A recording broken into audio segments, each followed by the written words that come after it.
Good morning. My name is Mara Flynn. I am the Acting Director of Children's Ministries here at FRS, and I am your worship associate this morning. If you are joining us for the first time, you are especially welcome, as ours is a faith that is ever evolving. Please join us after the service for coffee hour next door in the parish hall, the building to your right. We are a thriving congregation, so please, at the end of the service, be sure to peruse the order of service to see what may pique your interest. This is our final week to sign up for a fellowship dinner. These dinners, happening on the weekends of February 28th and March 6th, are wonderful opportunities to get to know our members and friends in our beloved congregation. Whether you are new here or a longtime member, we hope everyone will participate.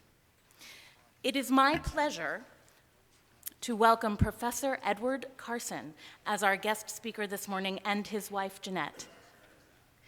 Dean Edward Carson is an independent historian, residential faculty member, and dean at the Governor's Academy in Byfield, Massachusetts. He is the current Dean of Multicultural Education and member of the History Department.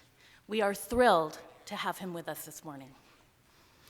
It is no small thing that we have gathered here this morning, so let us give ourselves to it.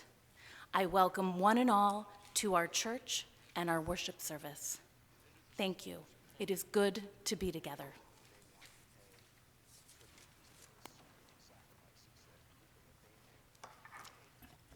It is indeed good to be together this morning for one of our family services that happens each month.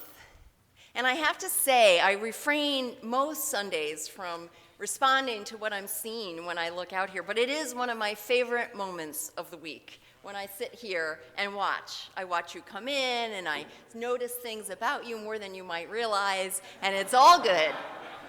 And this morning, I couldn't see our little ones singing, although I could certainly enjoy it and hear it, but I could see you all seeing them. And it moved me to tears, most especially when a particular family, father, and I won't look too closely his way, had this smile that just lit up his face, and it just brought tears to my eyes. And I thought, this is what it's about. This is what it's about. It's good to be together. So our call to worship this morning is a little different. We're going to be doing what's called a call and response. And so I'm asking everyone to participate in this, okay?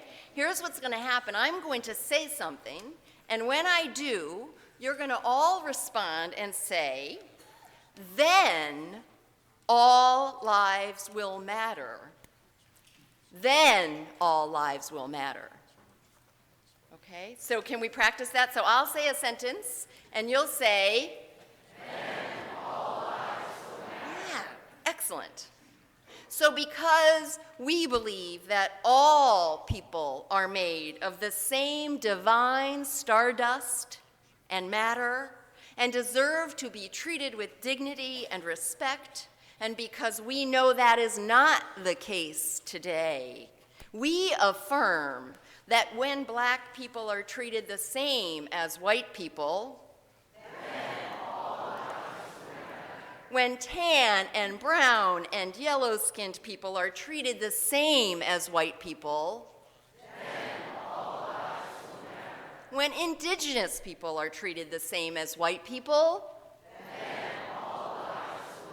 when all women are treated the same as white people,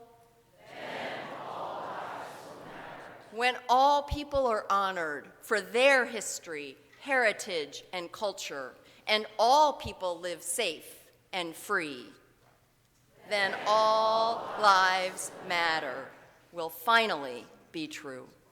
You are faithfully called to worship.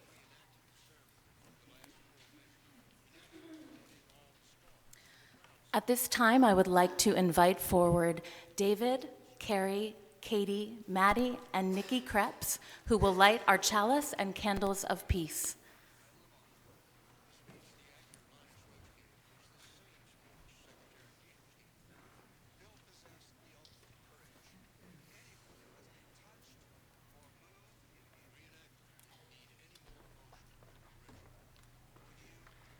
Please join us in the chalice lighting words. The words are printed in your order of service. We gather this hour as people of faith, with joys and sorrows, gifts and needs. We light this beacon of hope, sign of our quest for truth and meaning, in celebration of the life we share together. Each week, we also light 2 candles of peace, representing 2 places on earth that we lift up and remember as a sacred encounter with our world. There are untold numbers of places on earth that need peace. These 2 we especially hold close in this service and through the week ahead.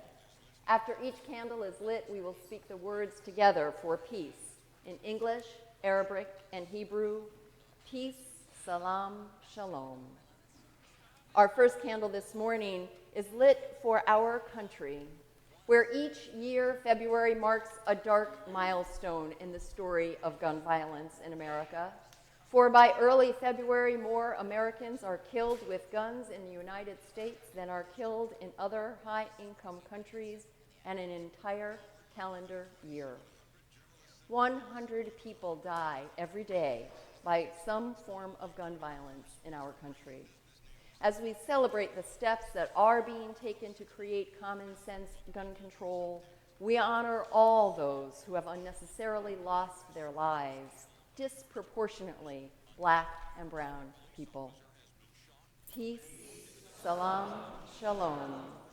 And our second candle this morning is lit for Baton Rouge, Louisiana, where Captain Trionne Lauredain has been promoted to lead the Protective Services Unit for the Louisiana State Police Department, making her the first African-American woman to be a police captain in the agency's history.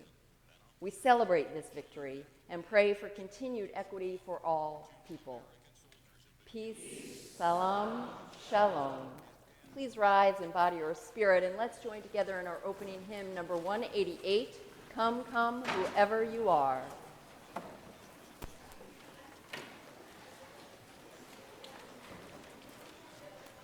So I have something to teach you all this morning, because the song that we have in our hymnal is not the whole song. There's another part that was not originally included in our hymnal. And so it goes like this, and it can be sung along with what you already see and know. Though you've broken your vows 1,000 times, because we know that the call, the invitation of this song does not mean that we have not come broken or incomplete. And we need, and in acknowledging it, we can then build. So I invite you to repeat after me. Though we've broken our vows 1,000 times, though we've broken our vows 1,000 times. Yes, so I would like this side of the congregation to sing that, and this side of the congregation to sing the music in the hymnal that we know so very well. So this side, we're going to get ourselves started, and you're going to repeat this over and over again, and I invite you to be the support on which we do this welcome. Though you've broken your vows 1,000 times, though you've broken your vows. Ready? Come, come, whoever you are, wanderer, worshiper, lover of leaving. Ours is no caravan of despair. Come, yet again come. Come, come, whoever you are, wanderer, worshiper, lover of leaving. Ours is no caravan of despair. Come, yet again come. One more time. Come, come, whoever you are, wanderer, worshiper, lover of leaving. Ours is no caravan of despair. Come, yet again comes. Yes, thank you. Let's join together our voices in our affirmation of faith. Again, the words are printed in your order of service. Love is the doctrine of this church. The quest of truth is its sacrament, and service is its prayer. To dwell together in peace, to seek knowledge in freedom, to serve humankind in fellowship, to the end that all souls shall grow into harmony with the divine. Thus do we covenant with each other and with God.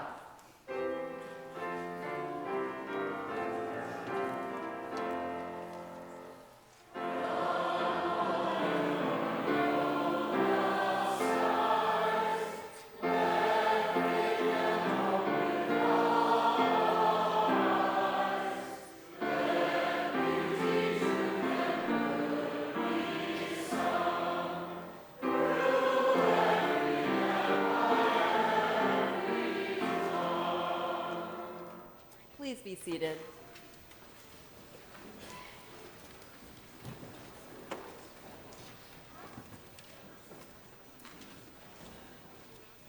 Half of the proceeds of today's collection will go to support the Massachusetts Coalition to Prevent Gun Violence. The coalition brings together over 90 organizations across the state, including First Religious Society, to end the epidemic of gun violence by advocating for improved policies around gun safety and partnering with community organizations working to end violence in their neighborhoods. As an act of worship, the offering will now be received.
At this time, I would like to invite forward all of our children and youth who are here with us this evening.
Now is the time in our service each week where we lift up and remember the joys and sorrows among our members and friends in this congregation. I just want to remind us all and invite everyone here to each week you can list something in this journal, which is up here or perhaps in the back. We're working on that. Or light a candle, or both. You can also send messages to betweenus@frsuu.org. We are blessed with a large and vibrant pastoral care ministry here, and they are here for all of us. So if you would like to have any conversations, visits from any of them, please let us know. This morning we have joys and sorrows to share. Anne McCrae shares the good news that her son Marco's surgeon declared his lung surgery a success. And the next day, the nodules on his lungs were found to be benign. She thanks everyone for your care and concern. We hold in our hearts and in our thoughts and prayers Diane Carroll, our office administrator, who's having cataract surgery tomorrow, and I know is both a little nervous and mostly very grateful and delighted that this can happen. So we'll keep her in our thoughts, and we appreciate and thank the volunteers that are helping in her absence and all of you for your patience. We're also remembering our dear friend Beth Corcoran and her family in our prayers. Beth's son Joey is recovering from 2 grand mal seizures and was just released from Children's Hospital last week. We hold Kit and Joey's sister, Joey and Beth, in our hearts. We're holding Lee Pearson in our hearts and minds, and if you have ideas and suggestions, Lee is being challenged to move and to find a more affordable living option this spring in this area, which we know can be a bit challenging. So we're appreciating any ideas and support you might have. Our sympathies are also with the family of Lorraine Adelman. Her daughters Cindy, Leslie, and Melinda share the news that Lorraine passed away peacefully on January 29th at Seaview Retreat in Rowley. Lorraine was a longtime and beloved member of FRS. The church was a special part of her life, including her involvement with what was then the Women's Alliance and teaching Sunday school for many years. For all of the joys and all of the sorrows that, though unspoken, are just as real, we hold them close in our minds and in our hearts. I invite you into a spirit of prayer and meditation. As we listen to these words, taken from Krista Tave's Prayer for the Journey. Spirit of life and love, God of grace and mercy, source of all things that changes us, even when we cannot change ourselves. We gather this morning as a covenanted community of spiritual seekers, coming together in a rainbow of a diversity, united by our conviction that the wounds of this world can be healed through compassion, forgiveness, acceptance, and courage. And by healing, we do not mean restored to some mythical original purity, but brought to a new place with greater wisdom, wholeness, and liberation than could ever have been envisioned before. This community is on a journey, and yet in truth we know that each one of us is also on a journey, and that all of our journeys place us before forks in the road. These places ask us to make choices, saying yes to some things, no to others, grieving in what we must leave behind, rejoicing in the blessings, often unexpected, that come our way. It is our calling to accept these things as a testament to our strength and our fragility, and to trust in the process, even as we fear the unknown. even as whispers of beloved memories draw us deep into our own hearts, even when we see more clearly where we have come from than where we are going. The journey asks us to keep on. Spirit of life, we ask for patience. We ask for understanding. We ask for compassion and hope and gratitude so that we may welcome our collective and individual journeys with open hearts, open minds, open hands. And may I just add to these words the words upon my own heart this morning. Spirit of life and of love, may we be moved when we want to stand still. May we say yes, especially when it's scary and hard. May we be quiet when we don't want to stop talking. May we move forth when it feels safer to stay put. May we make our faith all that it is called to be in our individual lives, in the collective life of this congregation, in the community at large, and dare I say, in this world. Amen.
Good morning, brothers and sisters and non-binary folks. I'm excited to be here.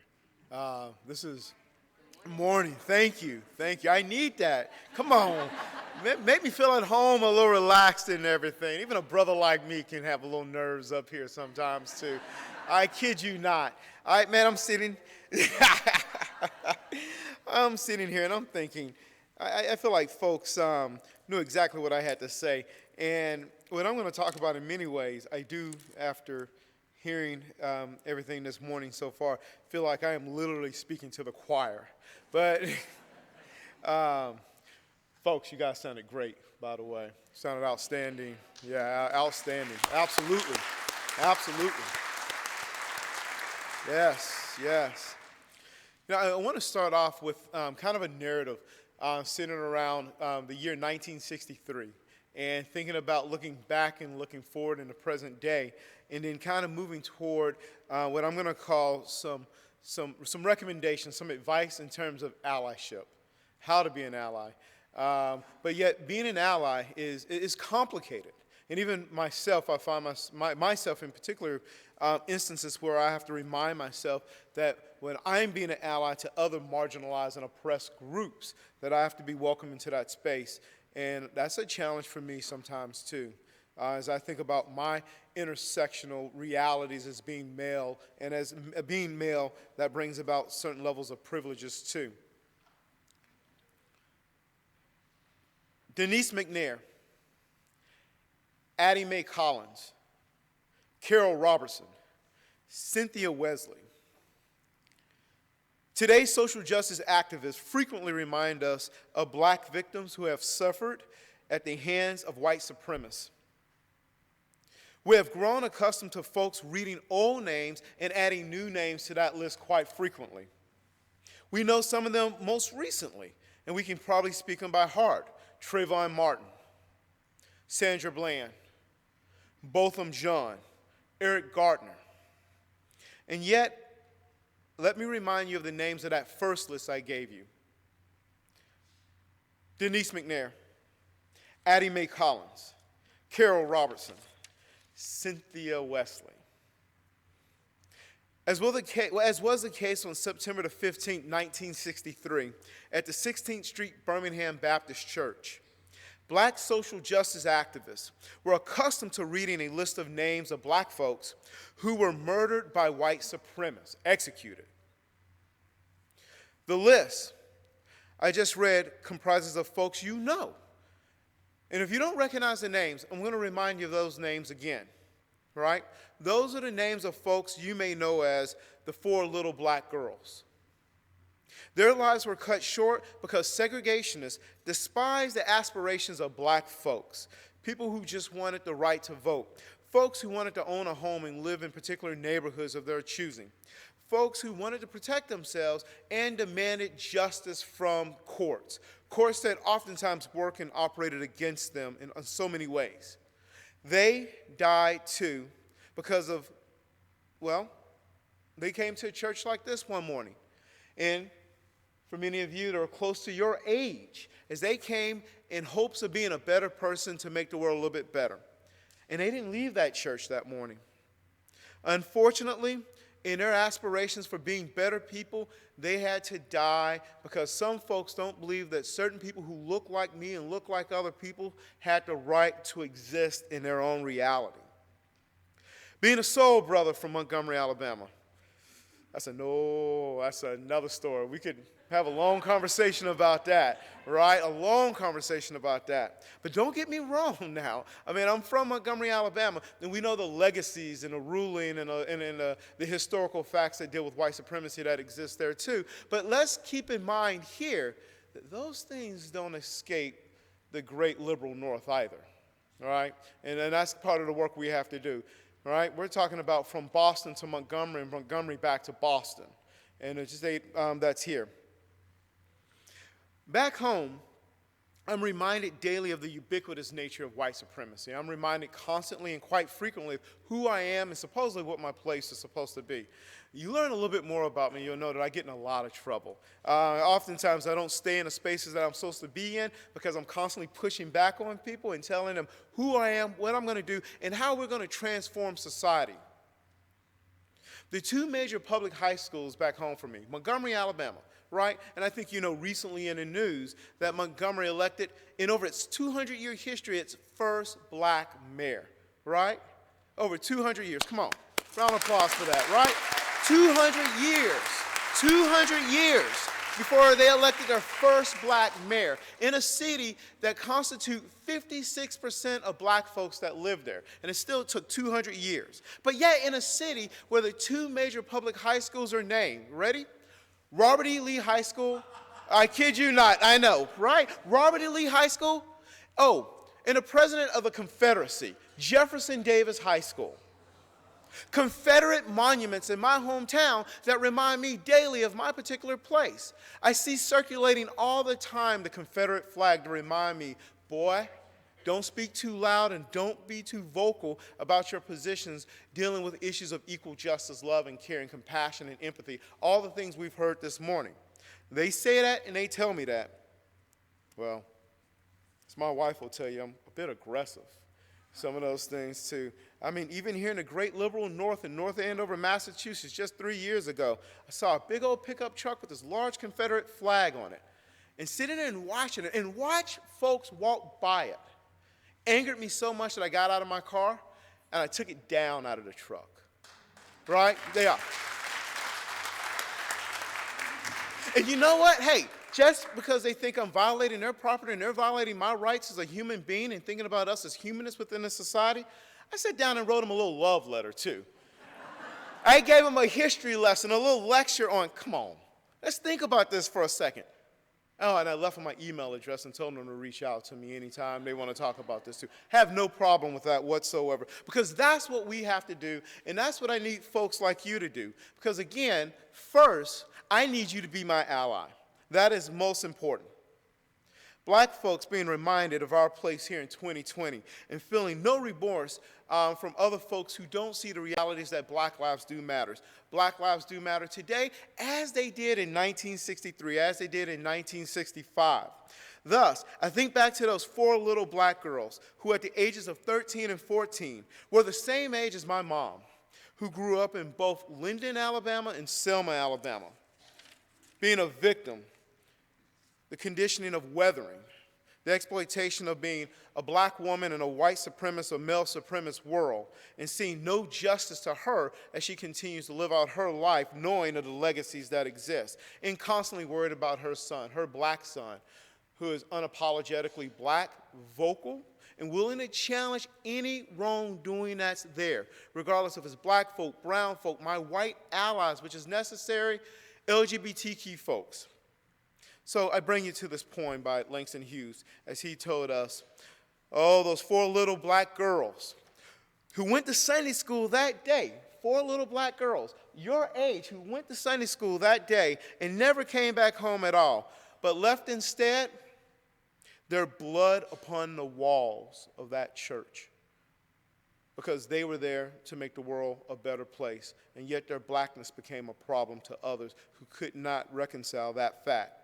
Just 3 weeks before the bombing that murdered those 4 black little girls, King pronounced in his epic speech at his famous march in Washington, D.C., that he had a dream of a day little black boys and black girls will be able to walk hand in hand with little white boys and little white girls, living in space like sisters and brothers.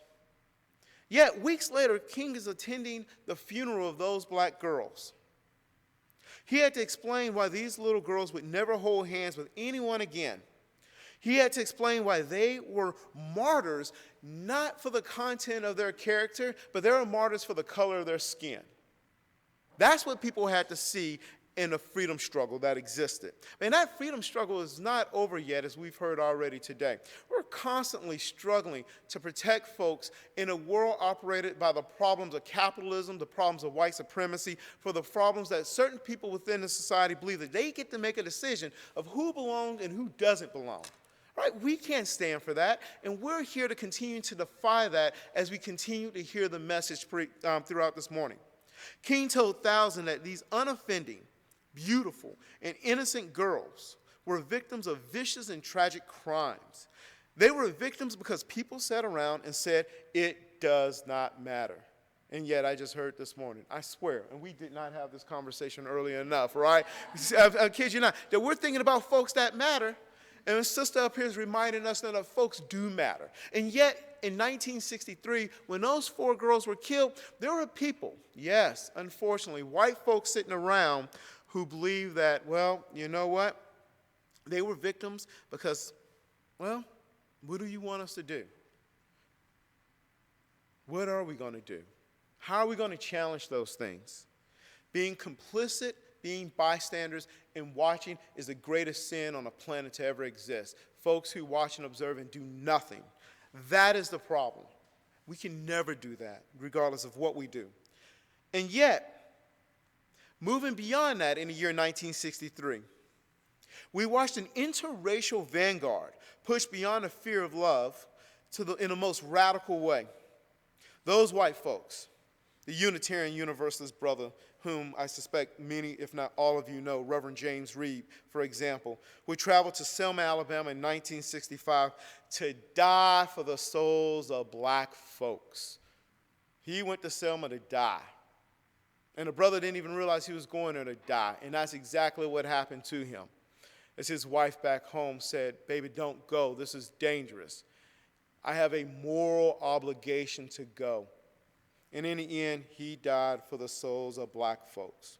This white brother aimed to be an ally, not a mere pulpit commentator or some ivory tower pontificator. Reed was an ally willing to live a life of morality, as he and many of you know that the unexamined life is a life not worth living. I'm sorry, let me say that again. One more time. But I want to get it right, though, here, all right? Because I'm going to kind of tweak what Socrates had to say and remind you that the unexamined life is a life of complicity. And that's a problem. In 1965, Brother James Reed would have been my friend. He would have been my friend. Why? Because he was an ally first. And let me remind you of this. In order for you to be my friend, you have to be my ally. I don't need a lot of friends. I don't, but I want a lot of friends. And I need friends who are going to be allies. I want people to tell me, Brother Carson, man, I'm sorry what happened. I'm here to walk with you. What can I do? Or better yet, maybe I'll just listen to you. I'm not going to question all those times you're pulled over by cops. People staring you down in grocery stores or following you or denying you the rights because, well, you're a brother with a funky haircut and a little color to your skin, right? Those are the things that tend to happen. To my friends, you must first be my ally. Let me outline ways in which you can do this. And as I outline these ways, is some of the crucial, more pragmatic points of this. We need to ponder Black History Month, often thinking about the historical dialect of the past, but we can't linger in the historical dialect of the past. We also need to think about our persistence here today. And I heard persistence as a February theme that's in place, and persistence is necessary as you continue as a congregation to move forward in your journey this year too. So thinking about those actions. So here's what I'm asking for a few points. One, I need you to listen. I need you to listen. The first and essential rule for allies is to listen to those with whom they have some sense of solidarity with. Listen for stories. Listen for insight. Listen for wisdom, for agency. Do not reinterpret my narrative or the narrative of oppressed folks, of the narrative of black folks living in a white supremacist world. And yes, we live in a white supremacist world, in a white supremacist country. Listen and attend one's own internal reactions. If a friend on the margin speaks, the ally ought to reflect on those dynamics and ponder and think, not what my response is, but how can I be that true ally? I need you to use your power, your privilege, to amplify your attitude, to amplify your voice in the most frequent ways that will challenge the wrongs and the norms that exist in so many ways. Do not speak on behalf of a marginalized voice, but use powerful platforms to amplify that voice. This congregation is a platform right here, right? And everything I've heard this morning as a guest, as a visitor, feeling welcome, tells me and speaks to my black soul in so many ways that this is the platform we're going to use to challenge the problems that exist. Allies should use that platform in a way that disposes the wrongs and amplifies the weak with their own identity and their own agency. But from those on the margins, invite them to the stage. Let them speak from the podiums as you've granted this opportunity to me, so you can hear my voice and my cries and my frustrations and my anger. And my anger is extremely real, and it exists every day as the world reminds me that I am a black person in a world of white supremacy. And I am black 24/7. When I wake up, I am black. When I go to sleep, I am black. When I walk into the board meetings at the institution that I work at, oh, I'm definitely black.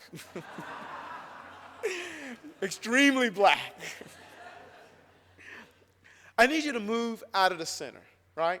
Don't be the focus. Don't be the center right there. But I want you to sit over here. All right, maybe not far where you guys are, but you can kind of move back over here just a little bit. But I want you to move out of the center. Effective allies will not presume to be the heroic protagonist in the neighbor's narrative.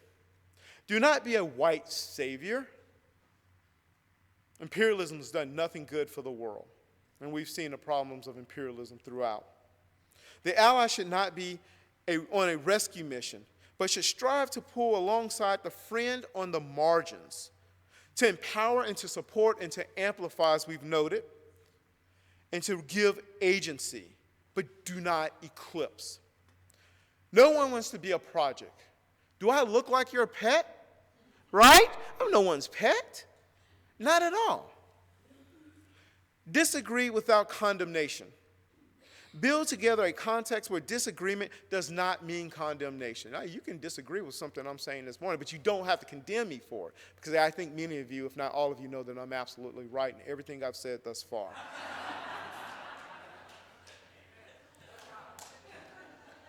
Rather, disagreement leads to the acknowledgement of more and better communication and understanding.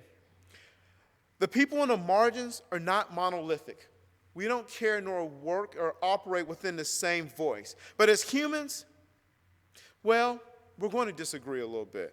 I'm going to tell you that I can't stand the New England Patriots and Brady and Belichick should be in prison, right? We can disagree on stuff like that all the time. And I'm okay disagreeing on that. But we're not going to disagree on the fact that my reality is a reality that's seen oppression for a long period of time, as is the case for my mother. Here's stories. And I shared a story with you already, a story about those 4 little black girls who were persecuted, executed, murdered at the hands of white supremacists. But yet, even worse, while those white supremacists murdered and executed her, I sit there oftentimes and I look at white folks, especially when I'm in the South, and I stare at them and I ask the question, where were you on September the 15th, 1963, when those 4 little black girls were murdered? What did you do? You run back to your church and congregate, have a little meal and go home and say, it's been a long day, I'm tired? Or did you go to the street and did you demand action? That's what I want to know. These stories are powerful. Listen for criticism, but also listen to perceive resilience, beauty, faithfulness, dignity, and forgiveness. And I heard some of that forgiveness that's there. And I'm going to tell you right now, and I told this to my students, all 400 of them and my colleagues over at the Governor's Academy, that this is something I struggle with. I admire Brother King in so many ways, but I got to tell you, I watched Botham Jean die at the hand of a white cop in Dallas this summer. I watched his brother get up and walk across that courtroom and give the murderer a hug and accept her forgiveness. And I sat there and I told my wife, you know, I am tired of black people being murdered and us constantly forgiving folks who continue to kill us. And that gets old after a period of time. And you know, we want to forgive, but we know restorative justice requires something of those who take action against us too. It's not that simple. But forgiveness is a narrative that we want to hold on to. It is just my weakness, and I'm here confessing to you that, yeah, I am a little weak in that area too. Educate yourself. It is not the queer person's job to educate the privileged ally, nor the black woman's job. Friends may seek insight and understanding from friends, but to demand that a person on the margins, the oppressed, be the source of your knowledge as an ally makes that person who's on the margin again become the object of oppression. Folks need to talk to each other and figure out what they can do better. Understand the effects of oppression. Oppression causes harm, and often the criticism leveled at those on the margins by those in privileges are the results of the oppression. Young sister comes in and says that I was assaulted. We can't victim blame her. We got to come to her rescue. But yet we've got to come with the right type of ears. Gayness is not harmless.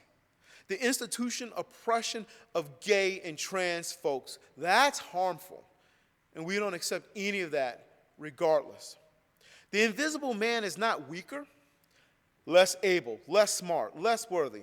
But being made invisible generates harmful and persistent traumatic effects on the spirit and on the soul and within the mind and on the body. Shh. Do you see me? Because I am not an invisible man. I'm not a part of this narrative that we hear from Ralph Ellison's storyline as he framed the fact that I'm just this bodiless soul without a consciousness or a mind that exists. I am a person made of flesh, of blood. I am here, and I have a voice, and I am seeking agency, regardless of those who continue to deny the agency that I should have. Always ask whom you may be harming by doing what it is that you are doing.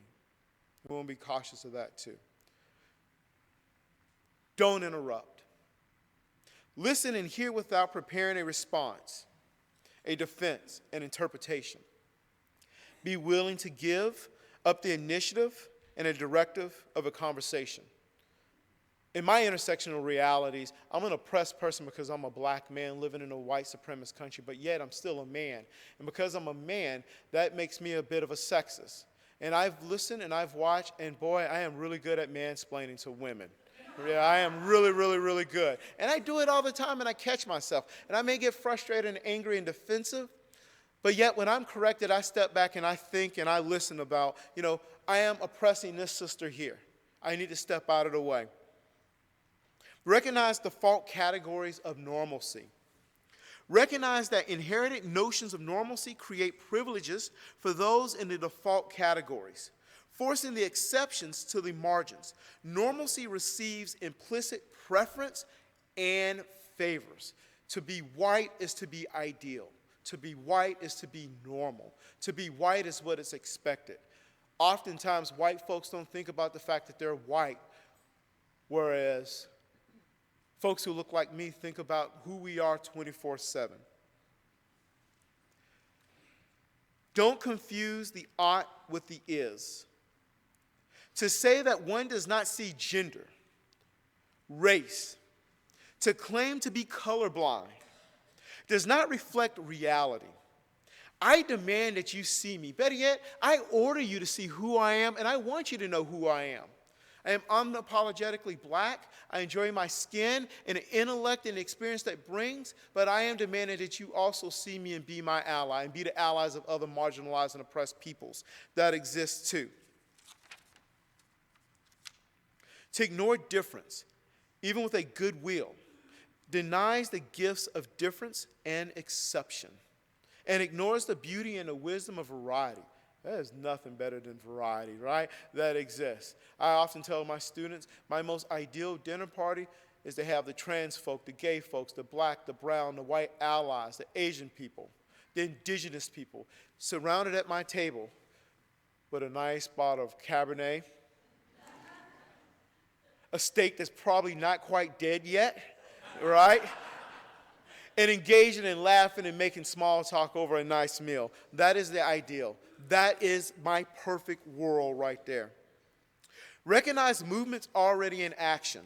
When entering a cause as an ally, avoid the impulse to initiate something new from scratch or behalf of those whom you are entering into solidarity. Do not assume that the movement needs allies. Don't make that assumption at all. And I'm guilty too. I'm the first one to say that. But lend aid, a voice, give capacity as the movement invites and welcomes you into the allies' effort. And lastly, take a risk. Take a risk, right? One of the things my students will tell you is I'm a radical brother and I believe in radical love in the most frequent ways. And then I challenge folks always to take a risk. An ally might be better to be an accomplice, or better yet, let's use a little bit more radical language, a co-conspirator, someone that's willing to get in trouble. As I've told my students and people frequently, that if ICE shows up at the door and they're ready to take someone, I am the first one to grab a baseball bat, and I'm willing to start swinging and defending the rights of folks, because see, that is love. I am aiming to be an ally. Being an ally comes with consequences. As Brother James Reed found out, he went to the South to die for the souls of black folks. It is all too easy to claim to be an ally when it is convenient. It makes you look good. Then to retire to a place of comfort and privilege when the ally needs respite. The oppressed don't get vacations. They're continued, and they're always going to be oppressed. They don't get a chance to take a day off. They don't get a chance to relax. They're going to continue to move in that space as being oppressed by the oppressor. In conclusion, as we think about Black History Month, let's think about that dialect, the dialectical notions in that Hegelian language or in that Marxist tone of the past in which we saw that back and forth happen when we really think about what once happened and we think we've moved beyond that. Let's think about Black History Month. Let's think about this February as a month to take action, to meditate, to ponder, to think about the fact that there are people here in the 21st century, people in this community, people who look like me in this community. All right, there are not a lot of folks in this community that look like me. So that's action item number one. We got to get more folks that look like me in this community. We'll solve that problem pretty soon, right? All right. I am asking you to be my friend.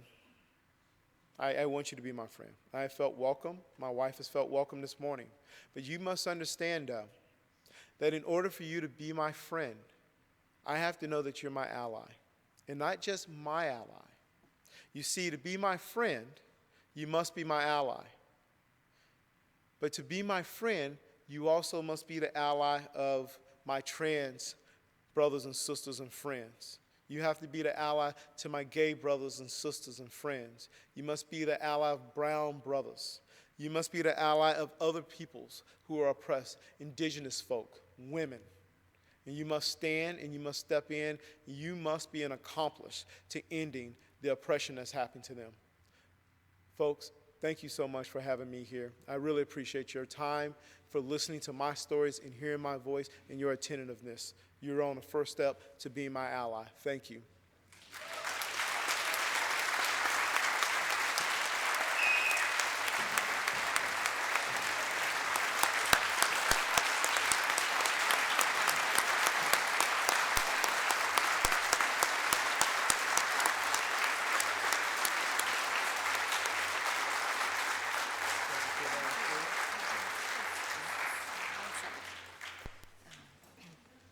We we can remain standing, and let's join our voices in our closing hymn, number 112, Do You Hear?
Let's join together in our unison benediction. Words printed in your order of service. May the love which overcomes all differences, which heals all wounds, which puts to flight all fears, which reconciles all who are separated, be in us and among us, now and always. My friends, as we go from here today, I ask each and every one of us, and I pray, may we be willing to be inconvenienced. May we stay. May we go downstairs and talk and dream and create a vision of justice together. May we move away and out of the center and put into the center those who have not been heard, those who have been hurt, those who need us to use our privilege and our power to help them be free. Go forth this week, my friends, and be inconvenienced. Let love become what it's meant to be. Amen. Go in peace, my friends, and return again in great joy.